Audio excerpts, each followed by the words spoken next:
Қырғызстан тұрақты даму жолына түскен мемлекет. Президент болып сайланғанына 3 жыл болған Алмазбек Атамбаев Манас елінің көрші әрі бауыр Қазақстанмен туыстық қарым-қатынасты сақтай отырып дамитынын жеткізді. Бұл заңды да. Қазақстан қырғыз экономикасына ауқымды инвестиция салып отыр. Енді мұнда электр энергиясын жеткізу жайы қарастырылуда. Ал судың сағасында орналасқан Қырғыз Республикасы ауқымды су экспорты әлеуетіне ие. Сондықтан ағайындас елдердің ауызбіршіліктен айнымай біріккен қадамдарға баруы аса маңызды. Қырғызстан кешегі кеңес үкіметі кезінде киносымен, бергі кезде төңкерісімен төрткүл дүниеге танымал мемлекет. Көршіміз әрі туыспыз. Қазақстанмен экономикалық әрі әлеуметтік қарым-қатынастың қырғыз тарапы үшін аса маңызы зор. Қазақ кәсіпкерлері құрған 300-ден аса бірлескен компания көршілердің әл-ауқатын көтеруге атсалып келеді. Сондықтан жақындағы ағайынмен жақсы болудың бауыр өлкеге берері көп. Біздің шындығында қарым-қатынашыбыз 22 жыл емес, 22 қылымдыр, миңдеген жыллардыр. Біз бір елбіз, білесіздер, қазақтың бір ақынның татынақай сөзі бар. Қырғыздың тоғысы солқ етсе, қазақтың даласы болқ етеді деп біз бір елбіз.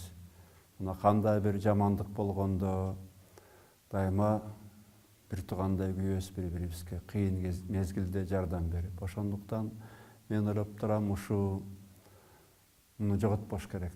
Алмазбек Атамбаев сұхбат барысында Нұрсұлтан Назарбаевтың әлемдік саясаттағы орнына айрықша тоқталды. Қазақ президентінің бітімгерлік әрі көрегендік қарым-қабілетін жоғары бағалады. Қиын қыстау кезеңде қырғыз туыстың қасынан табылып, қолтығынан демескен, шоң шаңырағы сан рет шайқалған шақта көмек қолын созған Қазақстан президентіне қазақ халқына айыр қалпақты ағайынның алғысы шексіз. Мен дүниеде бір топ президенттер менен, бір топ саясатшылар менен сөйлешемде жолығам. Ошонда мен таңғалғаным Назарбаевты баалағандай, ешбір Орта Азияның лидерин баалабайт да дүниеде.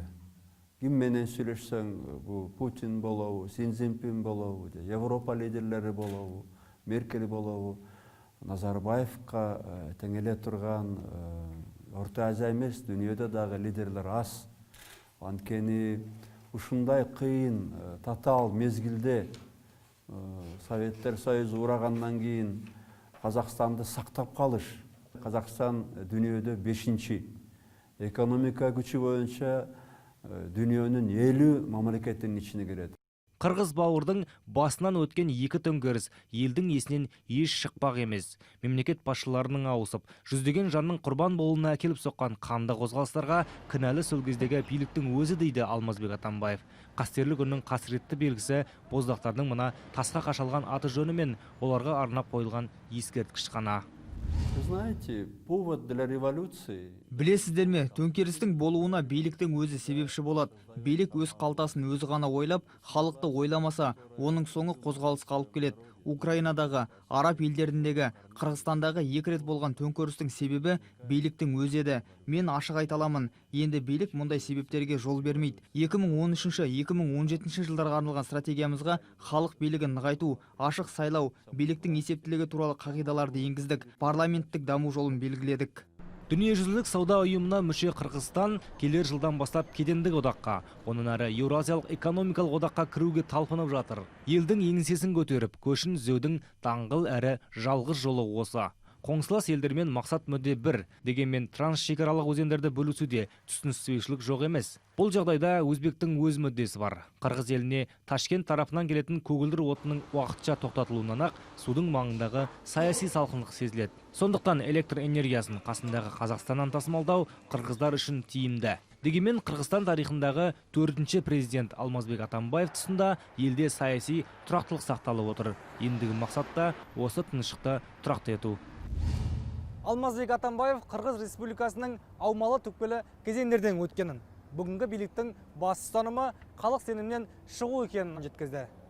Және сол сенімге негізделген Қырғызстанның келешегіне зор үмітпен қарайтынын айтты. Нұрбек Амиша, Ринат Садыров, арнайы 7 күн үшін Бішкектен.